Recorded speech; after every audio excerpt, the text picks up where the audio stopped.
Joel, how you doing today? Good morning. How are you?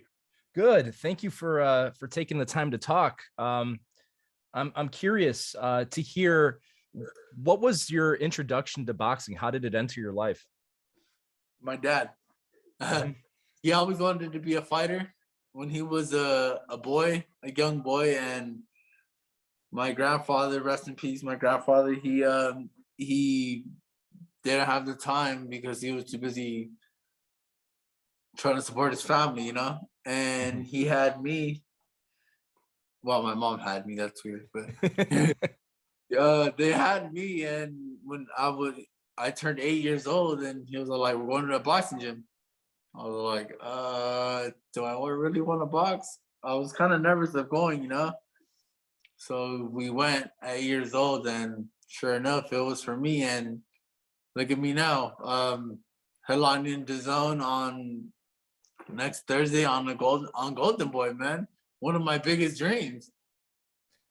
When you're in the gym as an 8-year-old kid, and again, most kids, their introduction to sports are like t-ball or Oh rec yeah. basketball. I mean, boxing's such a different animal. When you go in there for the first time, what are your emotions as a kid? Watching what's going on in the gym, and how long did it take you to kind of warm up to boxing?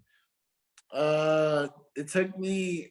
It didn't take me too long. Mhm. It didn't take me too long, but when I did enter the gym, I was nervous. I was super nervous, man. And I was probably like that for like a week or two. And then it was time to spar. I was like, oh man. And then I sparred some guy, some well-known amateur, and I got beat up, man. So I wanted to hang him up. I wanted to stop. My dad was like, no way. You ain't stopping, and no, here I am. Was there, as you're growing up, and maybe even before 8, was there always like a lot of boxing on television in your family? Were there fights regularly, stuff that you would see on TV? Is it something that you Metal kind of grew up? Metal Bias. That's who I used to. Yeah, you know him. Hmm. I know. Yeah, Metal Bias. I would watch him every time he would fight, and basically every time I would switch the channel, his fights would be on, and that's somebody that I grew up watching. Other than Oscar De La Hoya. Hmm. When you're going through your boxing amateur experiences, did you model yourself after anyone, or did you just kind of allow yourself to see where your talents were and form your style from there? I try to form my own style, I took some. I mean, I would take some from other fighters, not other fighters, not specific fighters, but I would try to get my own style. And yeah. You are known for having power. I mean, that's one of the stats that stand out with you and anyone that's watched you fight before. I mean, you have tremendous power. When did you realize that your power was a bit different from everybody else's? Oh man, I want to say amateur days, man. Once I hit the Junior Olympics, nationals, that's when I was stopping everybody. I was like, man, what the heck? I could do it. I could do it with these two hands. Yeah, man.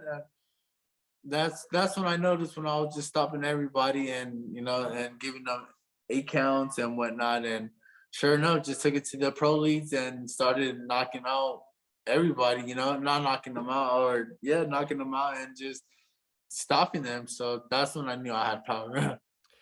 Now, I know that there's sometimes a debate with this, but for a really great power puncher, is it something that comes naturally, or is there kind of like a set of things that you can do to improve your power, or is it you just have it or you don't?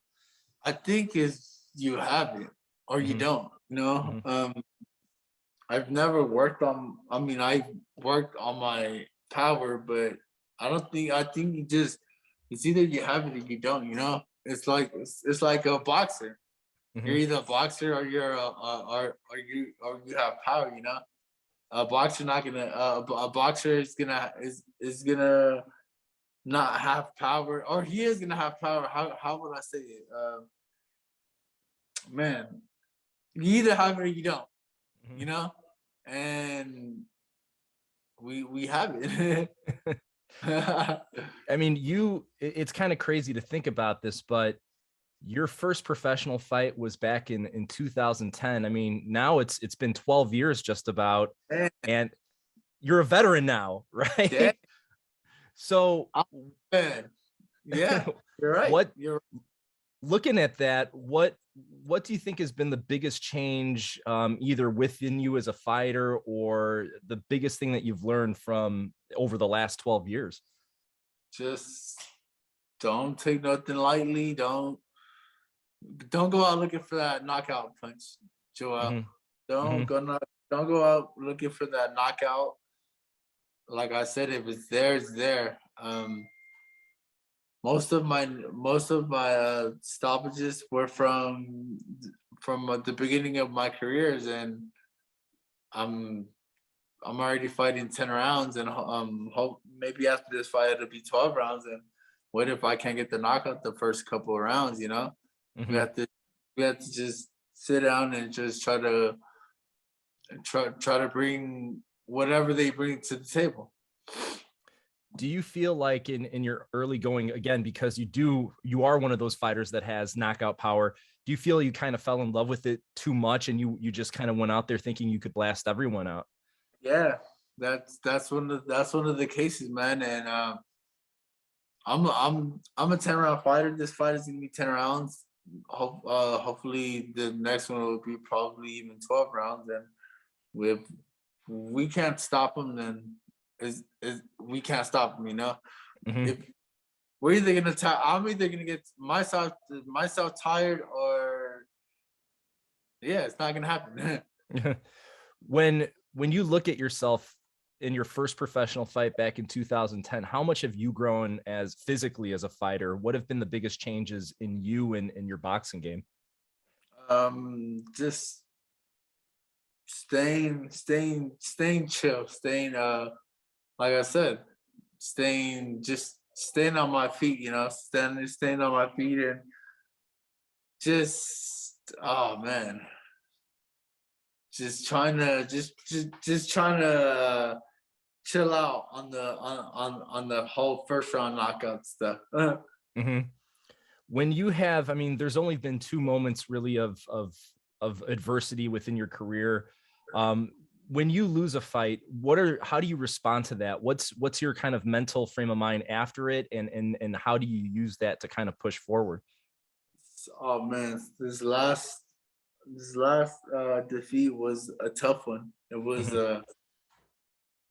It was a tough one for myself, and it was a tough one for my family. For one, I didn't like the way that they seen me. Hmm. With that defeat, the way that they seen me on TV. That wasn't good. I didn't like that, and they didn't like that either. And yeah. Looking at, final question for me, looking at Mercito Gesta, I mean, he's an action fighter. This could be a very exciting fight. How do you see this fight playing out? Um, Whatever he brings to the table, whatever he brings to the ring, then we're ready. Whatever. If the knockout is there, it's there. If it's not, then we're ready to go those 4 10 rounds. He's a veteran as myself. You just called it out. I'm a veteran as well, and let the best man win. Well, I think that your styles will complement each other well. I think anyone that's viewing on Thursday is going to get a hell of a show. Oh Joel, man, thank you so that's much awesome. for taking I time. appreciate you. That's what plus me up, man. I'm Awesome. I like I'm going to be watching for sure, man. I wish I that. was closer to California. Where you located at? I'm in Chicago. Oh man. Oh wow. How's Yeah, the weather out there right now? crappy. Oh, hey. It's Oh, terrible. man. Well, the sun is booming over here, man. So I'll take that up for you. I appreciate it, Joel. Best of I luck. got Thank you you. so much.